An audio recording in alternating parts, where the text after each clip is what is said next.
Hello guys, welcome back my YouTube channel LKS medico. और आज इस वीडियो लेक्चर में बात करने वाले हैं एडीएच हार्मोन की डेफिशिएंसी है तो उसकी हम एमएसएन पढ़ने वाले हैं।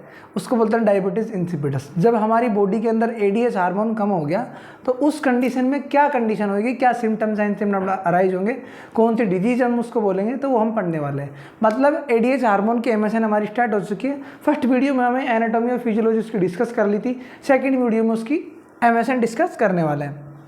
तो देखो, हाइपोथैलेमस में कुछ न्यूक्लियाई होते हैं, उन्होंने क्या किया, एडीएच को प्रोड्यूस किया, यहाँ पे आके सीक्रेट हो गया, पोस्टीरियर पिट्यूटरी में सीक्रेट हो गया और यहाँ से ये क्या होगा, ब्लड में रिलीज। अब ब्लड में रिलीज हुआ, ये हार्मोन गया किडनी के पास, ठीक है। किडनी के पास गया, किडनी के पास इसने यहाँ वर्क किया तो डीसीटी पे और कलेक्टिंग, सॉरी मैं दूसरा लेता हूँ, कहाँ काम किया इसने, एक तो डीसीटी पे काम किया और एक कलेक्टिंग डक्ट पे काम किया सीटी पे, और इसने डीसीटी पे काम किया। और यहाँ से जो पानी था उसको इसने निकाल के ब्लड वेसल्स के अंदर भेज दिया, तो ब्लड का वॉल्यूम इंक्रीज कराने का काम करता है और यूरिन का जो वॉल्यूम होता है उसको डिक्रीज कराने का काम करता है। That's clear. ऐसे ऐसे आया था, यहाँ से बना, यहाँ पे सीक्रेट हुआ, यहाँ से रिलीज हुआ, किडनी के पास गया। नेफ्रॉन की स्ट्रक्चर है, किडनी के पास गया, इसने डीसीटी पे काम किया और सीटी पे काम किया क्योंकि इसके रिसेप्टर वहीं होते हैं, और वहाँ से वाटर का रीएब्जॉर्प्शन करवाया। That's clear. अब हम पढ़ते हैं डायबिटीज इंसिपिडस, उसका शॉर्ट फॉर्म मतलब डीआई। एडीएच डिक्रीज हुआ और एडीएच के रिसेप्टर डैमेज हुए। अब कोई भी हार्मोन को काम करने के लिए उसके रिसेप्टर चाहिए होते हैं। अब हम उसकी पैथोफिजियोलॉजी कैसे पढ़ते हैं, या तो खुद हार्मोन ही कमी हो गया हो, या ज़्यादा हो गया हो, या उसके रिसेप्टर डैमेज हो गए हो। अगर रिसेप्टर डैमेज है तो हार्मोन कम ज़्यादा से कोई फर्क नहीं पड़ेगा, रिसेप्टर डैमेज है तो काम ही नहीं करेगा, चाहे बड़ा हो चाहे घटा हो, उससे कोई मतलब ही नहीं है बॉडी को। रिसेप्टर डैमेज है या तो ठीक है, या तो उसके रिसेप्टर डैमेज हो गए हो या खुद ही कम हो गया हो, उसका ऐसी कोई ट्यूमर वगैरह हो गई हो, कोई भी पैथोफिजियोलॉजी वाली कंडीशन होगी, पैथोलॉजी वाली, तो उसकी वजह से वो कम हो रहा है, ठीक है। तो 2 क्लासिकल सिम्टम्स आते हैं डिजीज के अंदर, डीआई के अंदर 2 क्लासिकल सिम्टम आएंगे। अगर हमारा एडीएच हार्मोन नहीं बनेगा तो वाटर का रिएब्जॉर्प्शन नहीं होगा, तो पेशेंट क्या होगा, 3000 ml से ज़्यादा यूरिन आउटपुट उसका होगा, तो उसको बोलेंगे पॉलीयूरिया। अब पॉलीयूरिया वाली कंडीशन आएगी, 3000 ml बॉडी से फ्लूइड एग्जिट आउट हो रहा है, तो उस कंडीशन में पेशेंट को लेना भी तो पड़ेगा ना फ्लूइड, तो पॉलीडिस्प्योर से प्यास ज़्यादा लगेगी। जब बॉडी से यूरिन ज़्यादा निकल रहा है तो ठीक है, उसको प्यास भी ज़्यादा लगेगी, उसकी बॉडी में डिहाइड्रेशन वाली कंडीशन होगी तो उसको प्यास ज़्यादा लगेगी, ठीक है। तो हम और अदर साइन सिम्टम पढ़ लेते हैं उसके, ठीक है। अगर मान लो कोई पेशेंट है जो पॉलीयूरिया का शिकार है, उसकी बॉडी से बाहर यूरिन आउटपुट ज़्यादा है, तो उस कंडीशन में क्या होगा, हाइपोवोलीमिया। हमारी जो ब्लड वेसल्स के अंदर फ्लूइड कम बचेगा क्योंकि पूरा पानी तो बाहर निकल रहा है, एडीएच हार्मोन तो रीअब्जॉर्ब कर ही नहीं पा रहा पानी को, पूरा पानी बाहर निकल रहा है, तो हाइपोवोलीमिया कंडीशन हो जाएगी। अगर हाइपोवोलीमिया कंडीशन होगी तो हाइपोटेंशन हो जाएगा। अगर हाइपोटेंशन हो गया तो हर टिश्यू का परफ्यूजन कम होगा, जानते हो, ब्लड हाइपोटेंशन, ठीक है। एक ब्लड प्रेशर कम हो गया, अब ब्लड प्रेशर जब कम होता है मतलब वेसल्स में ब्लड कम बच रहा है तो परफ्यूजन कम होगा, तो उस कंडीशन के अंदर हमारा हार्ट कंपनसेटरी मैकेनिज्म करता है और टेकीकार्डिया करता है। मतलब कि ये अपने फोर्स ऑफ कॉन्ट्रैक्शन को बढ़ाएगा, रेट को बढ़ाएगा और ज़्यादा ब्लड फोर्स करेगा बाहर की तरफ, तो उसको बोलते हैं टेकीकार्डिया। इसलिए सर्कुलेशन में ब्लड को ज़्यादा भेजा जाए, कंपनसेटरी मैकेनिज्म हो गई। हाइपरनाइट्रेमिया हो जाएगा। That's clear. अगर मानो मैं 1 किलो नमक है, 2 लीटर पानी है उसके अंदर, ठीक है, हमने पानी और नमक को मिला दिया, 1 किलो पानी 1 किलो नमक है और 2 लीटर पानी है, हमने घोल तैयार किया। अब उसके अंदर से हम अगर पानी को निकाल ले, नमक नहीं निकाल रहे, पानी को निकाल ले, तो हाइपरनाइट्रेमिया होगा ना, नमक थोड़ी निकाल रहे हैं अपन, पानी को निकाल रहे हैं। और ये कंडीशन होती है कि जब भी पानी किसी ब्लड वेसल से बाहर जाता है तो सोडियम मतलब साल्ट को लेके नहीं आता है, बट अगर साल्ट बाहर आ रहा है तो पानी को लेकर आएगा। साल्ट अपनी मित्रता निभाता है, पानी को बिल्कुल साथ लेके आता है। जबकि अगर वाटर निकल रहा है तो वाटर के साथ कभी पानी आए ये संभव नहीं है। ऐसा कोई जरूर नहीं है कि वाटर जा रहा है तो पानी आ रहा है। अगर मान लो यहाँ पे हमारे इसमें हाइपोवोलीमिया मतलब पानी की कंसंट्रेशन कम हुई, तो उस कंडीशन में हमारे हाइपरनाइट्रेमिया हो जाएगा, मतलब साल्ट की कंसंट्रेशन ब्लड के अंदर बढ़ जाएगी। पानी जब कम हुआ तो साल्ट की कंसंट्रेशन बढ़ी, तो हम उसको बोलेंगे डाइट्रिल्यूशनल, ठीक है, हाइपरनाइट्रेमिया। भाई पानी बाहर निकल गया तो अब क्या हुआ कि उसके अंदर साल्ट नहीं निकला, तो हाइपरनाइट्रेमिया वाली कंडीशन हो सकती है। जब और अगर मान लो ब्लड का वॉल्यूम डिक्रीज हुआ, मतलब वॉल्यूम डिक्रीज हुआ तो उसकी ऑस्मोलिटी बढ़ना तय है। जब कोई चीज़ कंसंट्रेशन या उसकी वॉल्यूम में कम है तो उसकी कंसंट्रेशन गाढ़ापन तो बढ़ना जरूरी है। अगर प्लाज्मा की ऑस्मोलिटी इंक्रीज होती है तो यूरिन की ऑस्मोलिटी अपने आप डिक्रीज होती है, क्योंकि यूरिन का आउटपुट कम हो रहा है इस कंडीशन में, सॉरी ज़्यादा हो रहा है। दैट्स क्लियर कि वाटर का रिएब्जॉर्प्शन नहीं कर पा रहा, तो पॉलीयूरिया है तो ब्लड का यूरिन का वॉल्यूम तो बढ़ा हुआ है और हमारे यूरिन की ऑस्मोलिटी डिक्रीज हुई है। ये हो गए उसके sign symptom. That's clear. Polyuria, polydipsia, hypovolemia, hypotension, tachycardia और हाइपरनाइट्रेमिया, क्योंकि जो भी फ्लूइड है या पानी है बॉडी से बाहर निकल गया, साल्ट नहीं निकला, तो साल्ट की मात्रा ब्लड के अंदर बढ़ जाएगी, प्लाज्मा की ऑस्मोलिटी डिक्रीज हो जाएगी, सॉरी इंक्रीज हो जाएगी और यूरिन की ऑस्मोलिटी डिक्रीज हो जाएगी। That's clear. अब पढ़ने वाले हमारे कोज की हाइपरनाइट्रेमिक सॉरी DI के क्या कोज होते हैं। तो आपको एक ट्रिक याद रखनी पड़ेगी, HRTS, ठीक। HRTS से पूरी हमारे क्लियर हो जाएंगे। HRTS जब याद रखोगे तो H का मतलब होता है हाइपोफाइसेक्टोमी। ऐसा हुआ कि हमारी पिट्यूटरी ग्लैंड हटा दी गई हो तो हमारा जो ADS रिलीज हो रहा था वहाँ के सीक्रेट तो कहाँ से होगा, जब हमारी पिट्यूटरी गायब हो गई वहाँ से रिलीज होता है ADS। पिट्यूटरी को ही आपने हटा दिया तो ऐसी कंडीशन आ सकती है, ADS गायब हो जाएगा। R का मतलब रेडिएशन एक्सपोजर। रेडिएशन एक्सपोजर हो गया हो किस पे, हाइपोथैलेमस पे, क्योंकि हाइपोथैलेमस तो हार्मोन को प्रोडक्शन करता है, पिट्यूटरी के पास स्टोर होता है और किडनी के ऊपर काम करता है। अगर रेडिएशन एक्सपोजर हो गए, वहाँ के रिसेप्टर डैमेज हो गए, कुछ सेल्स डैमेज हो गई रेडिएशन की वजह से, तो ADS हार्मोन नहीं बनेगा, सीक्रेट नहीं होगा, रिलीज नहीं होगा, काम नहीं करेगा किडनी के ऊपर। अब आता है ट्रोमा। ऐसा कोई इंजरी ट्रोमा हो गया हाइपोथैलेमस के ऊपर, पिट्यूटरी के ऊपर और किडनी के ऊपर, ठीक है, पोस्टीरियर पिट्यूटरी, इसको लिखेंगे पोस्टीरियर पिट्यूटरी, ठीक है। ट्रोमा हो गया हाइपोथैलेमस में, पोस्टीरियर पिट्यूटरी में और किडनी में, तो ऐसी कंडीशन में भी ADS डिक्रीज हो सकता है। सेकंड पढ़ेंगे STRS, suppressing tumour of the pituicytes. अब पिट्यूसाइड्स क्या होते हैं, जो हमारी पोस्टीरियर पिट्यूटरी होती है उसमें अगर उसकी माइक्रोस्कोपिक स्ट्रक्चर देखते हैं तो दो स्ट्रक्चर होती है। एक तो नॉन माइलेटेड न्यूरॉन होता है। नॉन माइलेटेड न्यूरॉन तो क्या होती है, सीक्रेटरी सेल होती है जो सीक्रेट करती है, और उनके कुछ सराउंड में कुछ स्ट्रक्चर और होती है, उनको बोलते हैं पिट्यूसाइड्स। तो पिट्यूसाइड्स क्या होती है कि एक सपोर्टिंग सेल होती है, ये काम नहीं करती, बनाती नहीं है हार्मोन को, लेकिन उसको सपोर्ट करती है।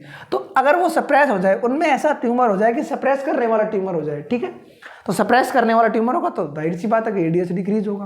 That's clear. HRTS, hypophysectomy, radiation exposure, trauma और suppressing tumour of the pituicytes in the posterior pituitary. Cause इसके क्लियर हैं, साइन सिम्टम्स के क्लियर हैं, ठीक है। टाइप्स ऑफ द DI, हम अब बात करते हैं types of the DI। Diabetes insipidus 3 type का होता है, सेंट्रल DI, नेफ्रोजेनिक DI और साइकोजेनिक DI। अब हम पढ़ने वाले हैं सेंट्रल DI। सेंट्रल DI मतलब ब्रेन मतलब पोस्टीरियर पिट्यूटरी और हाइपोथैलेमस।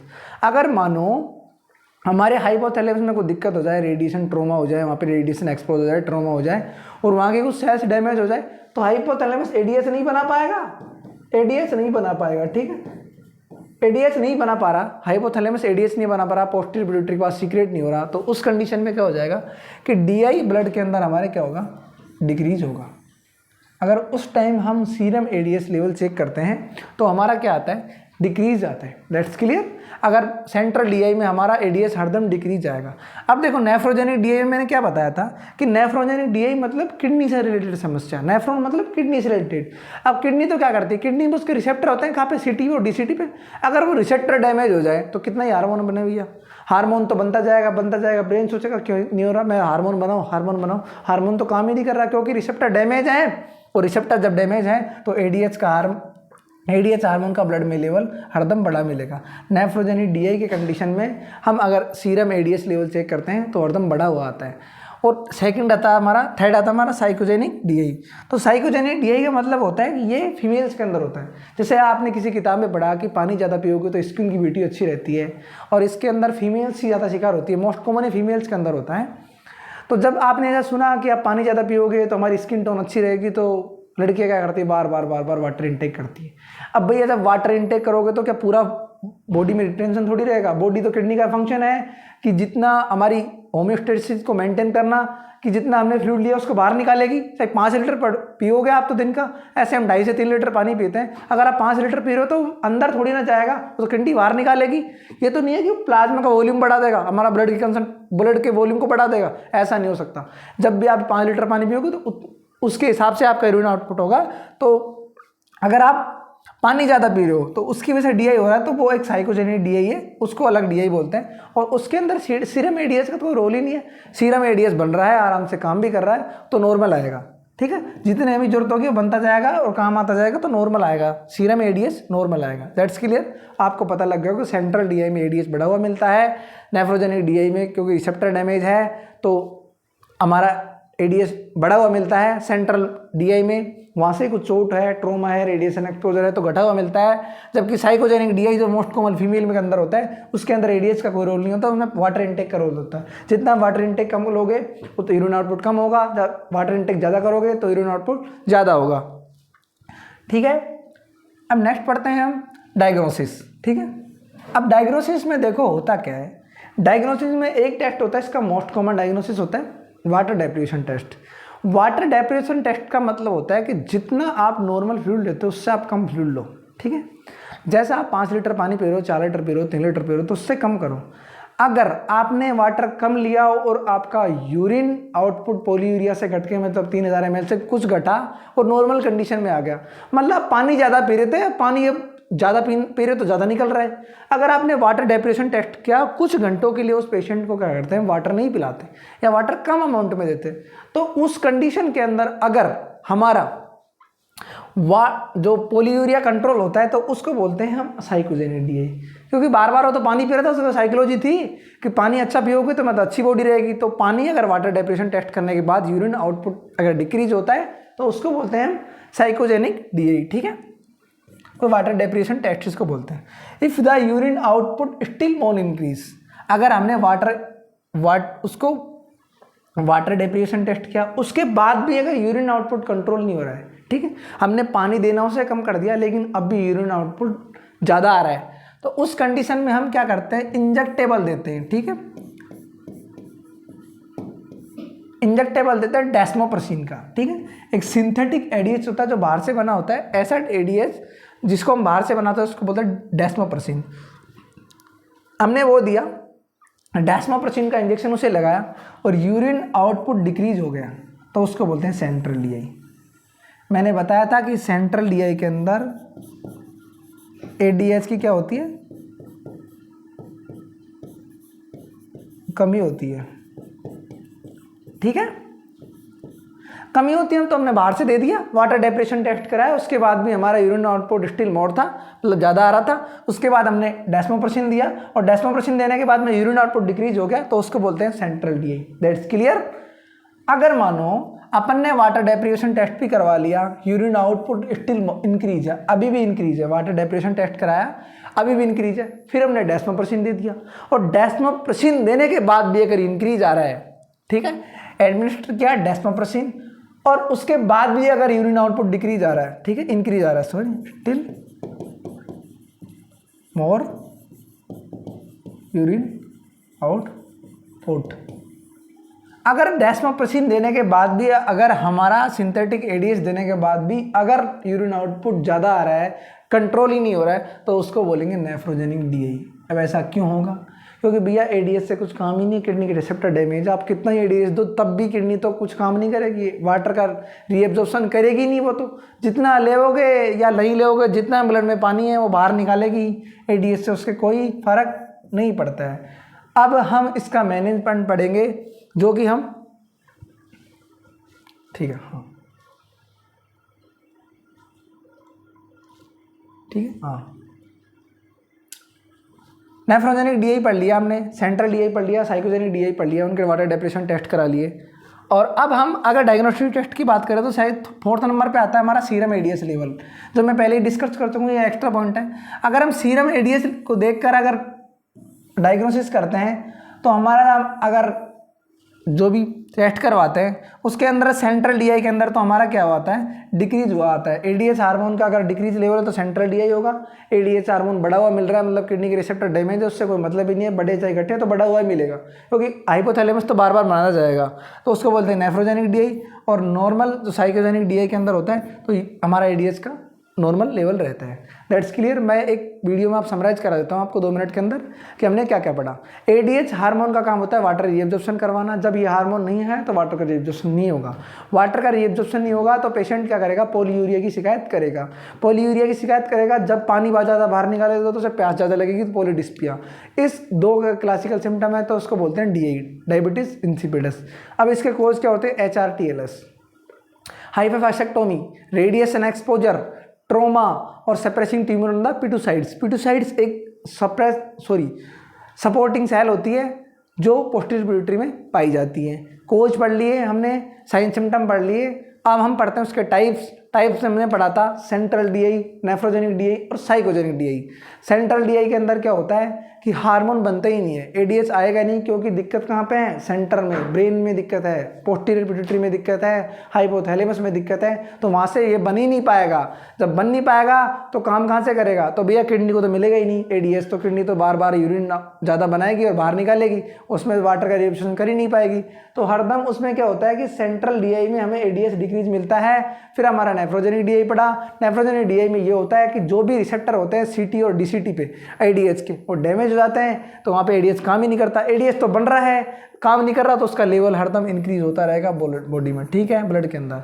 फिर हमने पढ़ा psychogenic DI. Psychogenic DI mostly लड़कियों में होता है जो ज़्यादा पानी पीती है, ज़्यादा ब्यूटी का ध्यान रखती है, तो उनके अंदर अगर साइकोजेनिक डीआई है तो उन्हें बिहेवियरल थेरेपी देते हैं, ऐसे कोई ड्रग्स वगैरह नहीं है। तो अगर उसमें क्या होता है कि एडीएच हार्मोन का हमें नॉर्मल लेवल आता है। अब हम नेक्स्ट वीडियो में पढ़ेंगे इसका मैनेजमेंट, बहुत ही गजब का मैनेजमेंट रहने वाला है। आई होप आपको ये वीडियो समझ में आया होगा। अगर आपके कोई भी क्वेश्चन क्वेरी है तो मुझे कमेंट सेक्शन में बताएं, या इस वीडियो को देखने से पहले मेरा पार्ट फर्स्ट जिसमें मैंने एडीएच हार्मोन की एनाटोमी और फिजियोलॉजी बताई है, ये एमएसएन वाला पार्ट है। अब हम अगले मैनेजमेंट में पढ़ेंगे इसका मैनेजमेंट, और हम फर्दर वीडियो बनाएंगे कि जब एडीएच इंक्रीज हो जाता है तब क्या होता है। ये हमने डिक्रीज होता है तब पढ़ा, अगर नेक्स्ट वीडियो में पढ़ेंगे हम कि एडीएच जब इंक्रीज होता है तो बॉडी में क्या क्या चेंजेस आते हैं। आई होप आपको वीडियो समझ आई होगी। अगर आपको कोई भी क्वेश्चन क्वेरी है तो कमेंट सेक्शन में बताएं। Thank you.